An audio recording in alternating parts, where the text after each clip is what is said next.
Hey, what's up? It's JP with Gym Leads here, and we help gym owners get more leads, get booked appointments, and make more sales without having to figure out Facebook ads or spend their entire life glued to their phone doing lead nurture. So those things are not fun, and it's probably not why you started a business.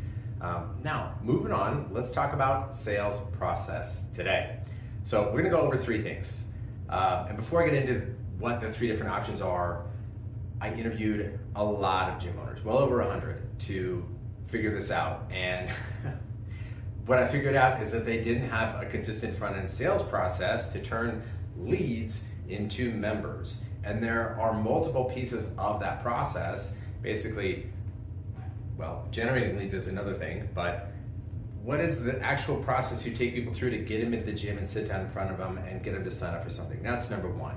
And then number two, what are the offers that you have to put in front of them that will help solve their problems? So those are the two big things that I see as issues. And today we're going to tackle the first one, which is what is the front end process you take people through to try and get them to become members. And the things that we're juggling basically to pick which one is right. And I'll tell you, there's not a right answer, but this one over here, where it's a two-step process where you have a discovery call first to pre-qualify them before a consult, gives you the highest show rate, allows you to have the easiest sales conversations, and allows you to sell the most expensive things. So that's going to be my recommendation. But there is a place for free trials here. It's actually this middle one, I think, that's the worst one that gets people into trouble, which is a consult with nothing else.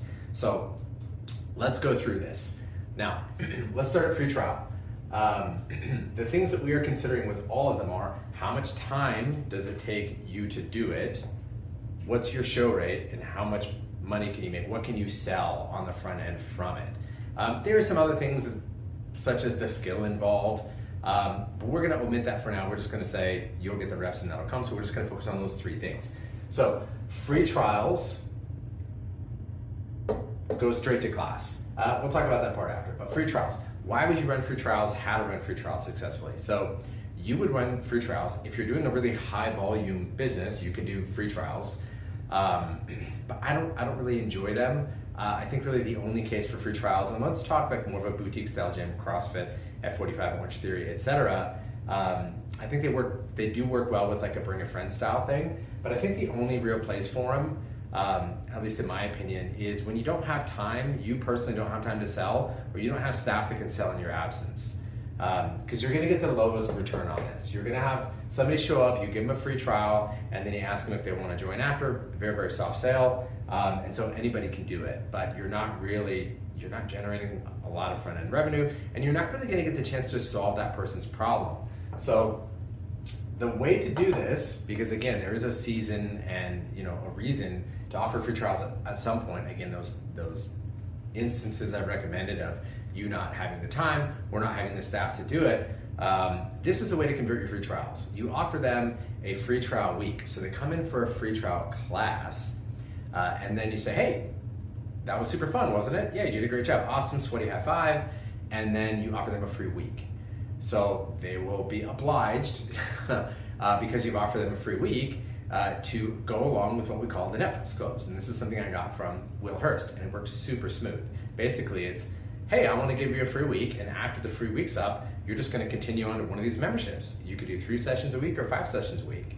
Now, if at any time during that week you want to cancel, you can call, email, or text, and you can cancel it, no charge, no problem, no big deal. Thanks for coming. So which of these two would you want to continue on to after the week is up? A or B? And you just assume the close that they want to sign up, and you get all their stuff in the system. And they might even ask why, and you can be honest and be like, hey, quite simply, if you love it, we don't want to chase you to have to go through all this stuff and get information again. We just want to have it on file so it's easy and you can just keep enjoying the gym and keep training.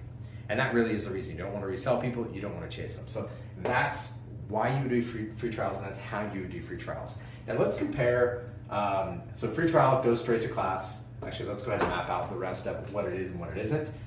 Free trials go straight to class, and you are going to have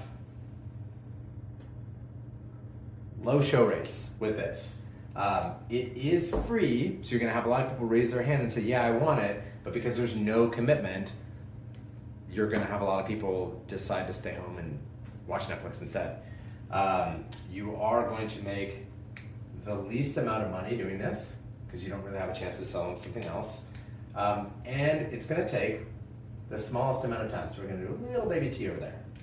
So that's the free trials. Now, consult versus discovery call. These are the two things that we're really looking at. So a consult, sales consult, no sweat intro, whatever you want to call it. Somebody comes in, you run through your sales process, and at the end, they can choose to join class, personal training, or do a program, which is going to be some combination of nutrition and accountability.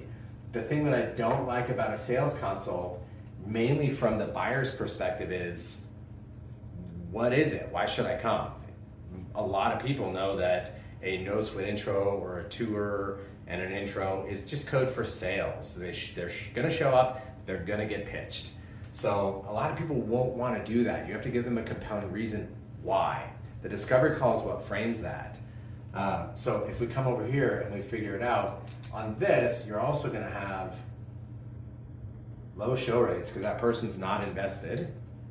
You are, when the people do show up, going to be able to sell more expensive things, and it does take a good amount of time. These two things are pretty equal in time. Like a discovery call is a 10-minute phone call before that, so they're both going to be very similar.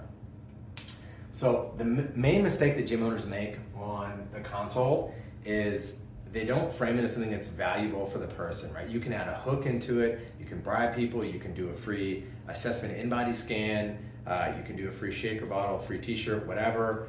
But again, you have to give the person that's signed up some value, a compelling reason for them to come. Like, hey, when you come down to do a trial or whatever, we're going to take you through this assessment process, and then we're going to make a plan that's going to show you exactly what you need to meet your goals in the first 90-day sprint, right? And then you can sell your 90-day sprint program or whatever it is, right? Just give them a compelling reason versus just, hey, do you want to come down for a tour and a trial? Because nobody wants to.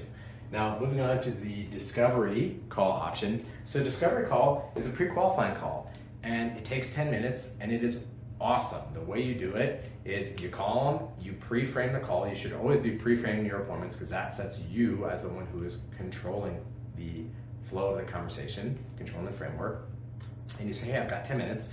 Whoever has the least amount of time wins, by the way, which is you. You're very busy. And I want to make sure that this is, something that's you're interested in, that's going to be a good fit for you. So, is that cool with you, basically? They'll say yes, and then you go through the discovery call process, which we have a full script on. It takes a little bit of time to take some reps to get good at, basically. Of you setting the framework and steering that conversation, because a lot of gym owners are too nice, and when somebody starts to wander, you do have to pull them back on big. Oh, hey, I'm so sorry. That's something we can definitely talk about next time. But let's come back here, right? You have to just kind of keep pulling them back to take them through the process. But anyway, at the end of the consult, the result should be that you know that this person has a goal in mind, that they are interested, and you let them know it's a problem that you do solve. Now, before you hang up, two things happen. And you can book appointments on the call or off the call. I prefer to book them on the call versus saying, I'm so busy I have to hop off right now and you follow up later. I think that's kind of muddled. But you give them homework before they get off, and you say, hey, before you come in, I need you to send me a text message, and take 5 or 10 minutes, reflect on this and just shoot it over to me real quick. What's the real reason that you want to change? Obviously you know that it's going to be a little bit of work on your part to come down here and commit to this. I wouldn't even go that far. But what's the underlying reason that you want to change? What's your motivation? Just shoot it over to me, and that way we have a great starting point for our consult tomorrow at 2, whatever it is. And so I was shocked when I implemented discovery calls how often I would get what's called the love letter, where somebody just sends you a text and they absolutely spill their guts to you. They give you backstory, they give you what they've tried, they tell you why, they give you all this information, and that makes the sales conversation so much easier because it just then becomes a lot of review, and you're also able to look at that text and then frame your program, pick the solution that is most appropriate for them, frame it around where they failed in the past and how this program is going to help them succeed, right? You always want to talk to people about your program in relation to how it's going to help them. So the discovery call really helps you do that. The other thing is it gets rid of time wasters. I'm sure at some point we've all sold to people we didn't want to, and knew our gym would have been better off without, but we did it anyway, right? And this doesn't even matter. Gym could be any program, could be anything. Not your dream client, not somebody who's really even a good fit for what you do. In the discovery call, we can just politely say that we don't think we're a good fit. And you know what, Jim down the road at the local at 45, he does a great job. Or down the road at the local whatever does a great job. I think that you should go check them out. Do you want their number? Something like that. You always want to politely shift them over, but it gives you a great out to avoid people that you don't want to work with. Like when you're hiring somebody, I don't just book interviews. I have a quick screening phone call with somebody to make sure that that person is going to be valuable enough to interview. So use that as a screening call. It does all those different things. It only takes 10 minutes, and at the end is going to result in the highest of show rates. No surprise here. It's actually, I forgot to draw a few different things. You can sell to class, PT, program, whatever, but the other thing it lets you do is it lets you sell high ticket. And we'll define high ticket as $1,000 plus, but I'm really thinking more like $2,000 plus. You're gonna make the most amount of cash, and I'm gonna be a little bit generous here, but it really only requires the same amount of time as the consult, just that additional 10 minutes. So hopefully in looking at these three different options you have, you see that this is what I would recommend for the vast majority of people, unless time or staffing really becomes a factor, in which case I think this is okay for a while. It's not something that I would put as your permanent front end. And I think this really struggles because it's hard to sell the console without the discovery call, at least if you want decent show rates. So anyway, hopefully that helps you choose a front end process. When you choose one, you need to stick with it. It's gonna take you a while to get good at a discovery call and get the reps in to run people through it and just kind of get out of your own way and get good at it. So I would recommend sticking with it for at least 90 days before you decide to make any changes. Like don't keep hopping around. Pick a thing, commit to it, minimum of 90 days, and just get good at it, get your reps in. So that's it. If you have any questions on the processes, leave them in the comments below and I'll get back to you. Cheers.